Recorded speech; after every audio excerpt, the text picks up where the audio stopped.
Good afternoon. My name is Alina Shaltsova. I am an immigration attorney from Brooklyn, New York. In today's legally speaking seminar, I would like to talk to you about a very important topic, Affidavit of Support. Affidavit of support is needed in every case of family immigration. For example, you would like to sponsor your parents into the United States, or you would like to sponsor your spouse or child. You will need to provide an affidavit of support to them if you're a petitioner. Even if you're not going to be the main sponsor, meaning let's say you don't have the money and you find a joint sponsor, you still have to provide an affidavit of support. But let's talk about the affidavit of support itself. Recently, January of this year, Trump administration changed the rule as to how the immigration officers are evaluating sufficiency of your funds as a sponsor to sponsor somebody into the United States. So whatever practice was for the past decade, it was basically scratched off, and now there are new rules in place. And those rules are very tough.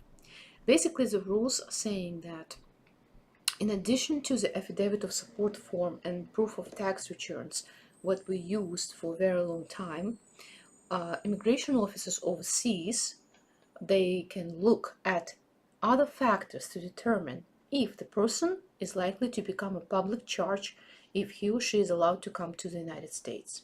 And those factors include person's age, applicant's health, applicant's education, and some other factors. And it's very, very important because even though you went through all this process of sponsoring your family member, and sometimes the process can take several years and over a decade. Let's say you're sponsoring your brother or sister, and you submitted all the documents to the NVC, and you think that everything's going to go well because NVC accepted all the documents. At the interview stage, you might find a surprise. The application will be denied. So it's very important to know those rules and be prepared for them. Where can you find those rules? Well, you can find them in Foreign Affairs Manual. This is the manual that consulate officers are using or have to use to determine if a person, an applicant, will become a public charge and otherwise is eligible for the visa. And of course, sometimes people are in difficult situations. They're not sure if the income will be enough or not. And very often those difficult situations come from the fact that the person is self-employed, for example, right? The person is self-employed and filing taxes differently than people who receive a W-2.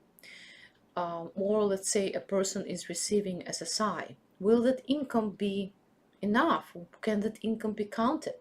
So you read the rules, and of course you should, in my opinion, at least consult with an attorney who will help you to avoid the denial of the immigrant visa. And you can read more about the sponsorship process and affidavit of support on our website, www.shaltsova.com. Thank you.